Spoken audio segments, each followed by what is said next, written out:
लजाउने कि तिमी त छ्या। जेन्जी बाबाको जय। जेन्जी बाबाको जय। जेन्जी बाबाको जय। भन भक्तजन हो, के छ तिमीहरूको समस्या? मलाई आज भोलि धेरै रिस उठ्छ बाबा, सानो सानो कुरामा रिस उठ्छ। यसको उपाय भनिदिनु पर्यो बाबा। उपाय त म भनिदिन्छु बालक, तर रिस चाहिँ किन उठ्छ नि तिमीलाई? त्यही थाहा नभएर त सोध्न आएको नि। तपाईँ गए किन आउँथे? अहिले बाबा सभा नभनी ठोकिदिन्छु है। हो रहेछ बालक, तिमीलाई त साँच्चीकै सानो सानो कुरामा रिस उठ्दो रहेछ। यसो गर, तिमी 5 मिनट लामो सास फेर, म 10 मिनट पछि कुरा गर्छु ल तिमीसँग। तिम्रो समस्या चाहिँ के छ बालक? मेरो समस्या गम्भीर छ बाबा। भन न त बालक, जस्तो सुकै गम्भीर समस्या भए नि यो जेन्जी बाबासँग त्यसको समाधान हुन्छ के?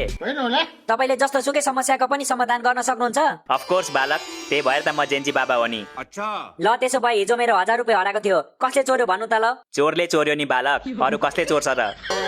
चोरको नाम भन्नुस् भनेको। चोरको नाम जानेर के गर्छौ बालक? अहिलेसम्म त त्यसले तिम्रो पैसा खाएर पनि पचाइसक्यो होला। हे बाबा पनि पैसा कसरी खान्छ हौ, हुँदो कुरा गर्नु न। मेरो मतलब तिम्रो पैसा त्यसले खर्च गरिसक्यो भनेको के बालक? तपाईँलाई कसरी थाहा भयो खर्च गरिसक्यो भनेर? कि तपाईँले नै चोरेको उसको पैसा? मूर्ख बालक, यो के भन्दैछौ तिमी? मैले आजसम्म एउटा पेन्सिल पनि चोरेको छैन। उसको पैसा किन चोर्छु म? किनकि पैसाले गाँजा किन्न सकिन्छ तर पेन्सिलले किन्न सकिन्न नि त बाबा। के रे, तिमीले मलाई गाँजा खाने जस्तो देख्यौ? तपाईँ गाँजा खानुहुन्न र? अरू बाबाहरूले त फुकिरा हुन्छ त। म अरू बाबा जस्तो हो त? म मेरो भक्तजनहरूको सेवा गर्नलाई बाबा बनेको हो, गाँजा फुक्नलाई होइन। ल ठिक छ, त्यसो भए म शिवरात्रिमा चेक गर्न आउँछु है त तपाईँलाई। शिवरात्रिमा तिमी आफै झ्यापमा हुन्छ होला, बाबालाई के चेक गर्छौ? के गर्नु साथी, गाँजाको नशै त्यस्तो छ, जति तान्यो त्यति तानौ तानौ लाग्छ। यहाँदेखि निस्केपछि तान्नु पर्छ ल तिमी र म। ए बालक, म तिमीलाई बिन्ती गर्छु, मेरो आश्रममा आएर गाँजाको कुरा नगर प्लिज। ल ल बाबा सरी, म गाँजाको कुरा गर्दिन। अब रक्सीको कुरा गरौँ न त है। ओ ब्रो, तिमी बढी हुँदैछौ है। समस्या छ भने सोध, नत्र जाउँ यहाँबाट।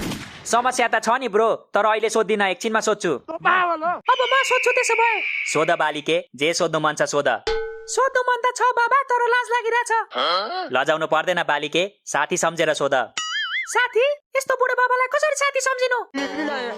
के हुन्छ त सम्झिँदा? तिमीलाई साथी सम्झ पो भन्नुभएको त, बुढा सम्झ भन्नुभएको हो र? तिमीले भनेर हुन्छ? तिमी को मेरो डिसिजन लिने? म तिम्रो हुनेवाला। हुनेवाला के? नोकर? नोकर होइन ऊ मालिक। म हुनेवाला मालिक, अनि तिमी चाहिँ मालिक नि। नोकर त राखौला नि बाबालाई। ए अज्ञानी बालक, तैले मेरो धेरै अपमान गरिस्, अब म तँलाई यहीँ भस्म गरिदिन्छु। माफ गरिदिनुहोस् बाबा, मलाई भस्म नगर्नुहोस्। मेरो घरमा सानो सानो चल्लाहरू छ, म भस्म भयो भने तिनीहरूलाई चारो कसले दिन्छ? ओ ब्रदर, एक्टिङ राम्रो छ तिम्रो, पछि गएर एक्टर बन्छौ तिमी। मेरो आशीर्वाद छ तिमीलाई। के बोले भाइ? लौ हेर त, तिमी बाबा कि म बाबा? म हुँदा हुँदा तिमीले आशीर्वाद दिनुपर्छ। तपाईले दिएको आशीर्वाद त लाग्नु पनि पर्यो नि। अस्ति एक्जाममा पास हुन्छौ भनेर आशीर्वाद दिनु भएको होइन? झन् 4-4वटा विषय लाग्यो मलाई। गजब बेइज्जती। अनि केही नपढी गएपछि फेल हुँदैन त? पास हुनलाई त पढ्नु पर्यो नि। पढेरै पास हुनु थियो भने त म पढिहाल्थेँ नि। त्यही पढ्न नपरोस् भनेर त तपाईँको आशीर्वाद मागेको नि। ओके, बाबाको आशीर्वादले कहिले काम गर्दैन। अस्ति मलाई पनि तिम्रो लभ पर्छ है भनेर आशीर्वाद दिनु भएको थियो, अर्को दिन त सबै केटीले ब्लक गरिदिएछ मलाई फेसबुकमा। भयो तिमीहरूको? अब म बोलौँ? बोल न त, कसले मुख थुन्देको छ र तिम्रो? उनीहरूको कुरालाई ध्यान नदेऊ बालिके, तिम्रो समस्या भन। मलाई ठुलो पिर परेको छ बाबा। म दिनरात मेहनत गरेर टिकटकमा भिडियो बनाउँछु, तर भ्युज नै आउँदैन बाबा। अब म के गरौँ? यो कसरी हुन सक्छ? यति राम्रो मान्छेको पनि भ्युज आउँदैन र? भिडियो चाहिँ कस्तो बनाउँछौ नि बालिके? म सिलाइ बुनाइको भिडियो बनाउँछु बाबा। सिलाइ बुनाइको भिडियो बनाएर कहाँ भ्युज आउँछ त नि? Get ready with me video बनाऊ, मिलियन्समा भ्युज आउँछ। म पनि फलो गर्दिउँला। ए बालक, नचाहिँदो सल्लाह नदेऊ त। सोशल मिडियाले गर्दा त्यसै हाम्रो चेलीबेटीहरू बिग्रिसकेका छन्, तिमी झन् बिगार्ने कोसिस गर्छौ। ओके, मैले त आइडिया दिएको हो, नलिने भए मलाई बाल। तिमी चिन्ता नगर बालिके, मेहनत गर्दै जाऊ, एक दिन भ्युज अवश्य आउँछ। पक्का आउँछ नि बाबा, मैले अरू केही प्रदर्शन गर्नु पर्दैन नि।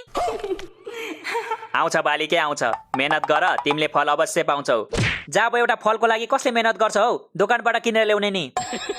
फेरि बढी बोलिस्, भस्म गरिदिउ तँलाई। तपाईँ त भस्मे डन हो कि क्या हो? खाली भस्म गरिदिन्छु मात्र भन्नुहुन्छ त? बाबा 10 मिनट भन्नुभयो होइन, 20 मिनट भइसक्यो। अब त भन्नुहोस् मेरो रिसलाई कसरी कन्ट्रोल गर्ने? सजिलो छ बालक, अबदेखि जब जब तिमीलाई रिस उठ्छ तब तब मलाई याद गर, अनि आँखा चिम्लेर जेन्जी बाबा आउनुहोस् मलाई बचाउनुहोस् भनेर 3 चोटि भन, तिम्रो रिस आफै शान्त हुन्छ बालक। अनि भएन भने चाहिँ के गर्नु नि बाबा?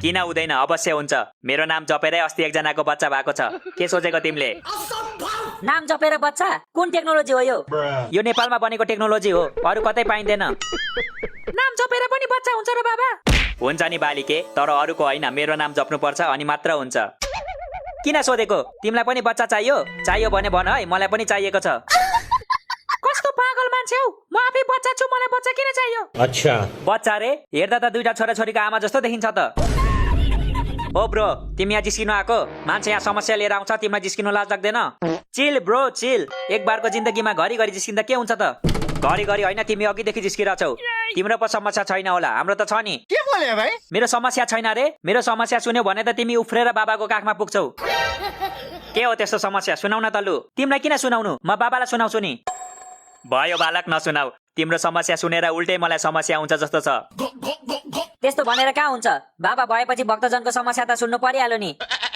भन दोस्त तिम्रो समस्या भन मेरो समस्या के हो भने नि बाबा हरेक रात मेरो सपनामा एउटा हात्ती आउँछ अनि उल्टै मलाई ओइ हात्ती भनेर जान्छ यो कस्तो संकेत हो बाबा राम्रो कि नराम्रो संकेत त राम्रो नि हुन सक्छ नराम्रो नि हुन सक्छ बालक हात्ती चाहिँ कत्रो थियो नि ठुलो कि सानो ठुलो थियो नि हौ हात्ती नि सानो हुन्छ र मेरो मतलब बच्चा थियो कि माउ खोइ माउ थियो कि बाउ थियो त्यो चाहिँ मलाई थाहा भएन तर ठुलो थियो अनि सोच थियो कि थिएन हात्तीको अबे साले थिएन सुँड पनि थिएन नाङ्लो जत्रो कान पनि थिएन घोडा जस्तो थियो हात्ती भयो घोडा जस्तो पनि हात्ती हुन्छ र थाहा रहेछ त हुँदैन भनेर अनि के सुँड थियो कि थिएन भनेर सोधिरहेको त हात्तीको सुँड हुँदैन अनि रिसाउनु पर्छ त नि तिमी मेरो गर्लफ्रेन्ड हो र रिसाको मसँग म तिम्रो गर्लफ्रेन्ड जस्तो देखिन्छु अहिले त देखिएको छैनौ तर सर्जरी गर्यो भने चाहिँ ठ्याक्कै देखिन्छौ अरे शिव यो मेरो आश्रममा के कुरा हुँदैछ यस्तै कुरा गर्ने भए निस्क मेरो आश्रमबाट समस्याको समाधान नगरी कता निस्क भन्नु भएको सुरुमा भन्नुहोस् मेरो सपनामा हात्तीले किन मलाई हात्ती भन्यो किनकि तिमी दिनदिनै मोटाउँदैछौ त्यसैले एक्सर्साइज गर नत्र सपनामा मात्र होइन विपनामा पनि हात्ती भन्छ तिमीलाई सबले एक्सर्साइज चाहिँ कहाँ गर्नु बाबा घरमा गर्नु कि जिममा गर्नु कि पार्कमा तिम्रो मर्जी बालक जहाँ गर्नु मन छ गर ल त्यसो भए म तपाईँको घरमा गर्छु ल मेरो घरमा किन अनि तपाईँले नि जहाँ गर्नु मन छ गर भन्नुभयो होइन ए मूर्ख बालक मेरो मतलब तिमीले आफ्नै घरमा गरे नि भयो जिममा गरे नि भयो पार्कमा गरे नि भयो भनेको के ए हस् बाबा हस् म आफ्नै घरमा गर्छु त्यसो भए बाबा म पनि एउटा प्रश्न गरौँ हुन्छ बालिके गर न हाम्रो भाग्यमा जे लेखेको छ त्यही हुन्छ भन्छ के यो सही हो बाबा होइन बालिके हाम्रो भाग्यमा केही लेखेको हुँदैन हामीले आफ्नो भाग्य आफै लेख्नु पर्छ के र बाउले भन्ने होला भाग्यमै सबै लेखेको भए हामीले यत्रो मेहनत किन गर्नु पर्थ्यो र बाबा मेरो पनि एउटा प्रश्न छ भन बालक के हो प्रश्न why mitochondria is called power house of the cell के why mitochondria is called power house of the cell यति धेरै जानेको भए म बाबा बन्थे त बालक तपाईलाई यति पनि आउँदैन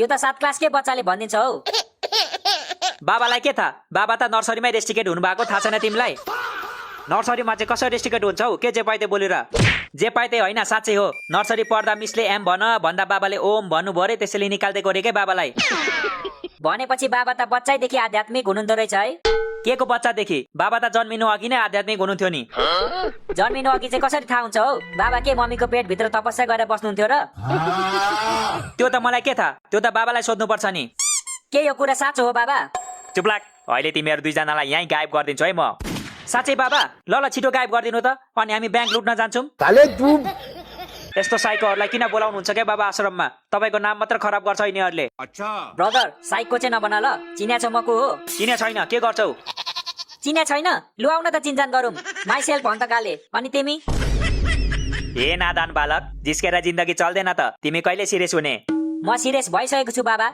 अस्ति 104 डिग्रीको ज्वरो आएर म लास्टै सिरियस भएको थिएँ ए पागल मान्छे लाइफमा चाहिँ कहिले सिरियस हुने भन्नुभएको बाबाले म त सिरियस नै छु त तिमी नै सिरियस हुँदैनौ नत्र बिहे भइसक्थ्यो हाम्रो मलाई पागल कुकुरले टोकेको छ र बिहे गर्छु तिमीसँग ए मुख सम्हालेर बाबालाई पागल कुकुर भन्ने होइन है बाबालाई भनेको छु मैले कस्तो आधो मान्छे हौ बाबा यिनीहरूलाई निकाल्दिनु काम छैन यिनीहरूको आर यु कमेडी मी हामी बाबाको पुरानो कस्टमर हो हामीलाई निकाल्नु हुन्न बाबाले कस्टमर होइन के बालक भक्तजन भन न हौ कस्टमर नै हो बाबा स्कुलको फी भन्दा तपाईँको फी महँगो छ अनि हामी कसरी भक्तजन भयौँ बात त सही है त्यसलाई फी भन्दैन के बालक गुरु दक्षिणा भन्छ गुरु दक्षिणा त आफ्नो खुसीले दिने होइन र बाबा बाहिर त 300 भन्दा कम नदिनु होला भनेर लेखेको छ त त्यो मैले लेखेको होइन बालक मलाई केही थाहा छैन ए साँच्ची तपाईँले कसरी लेख्नुहुन्छ र तपाईँ त नर्सरी फेल पो त है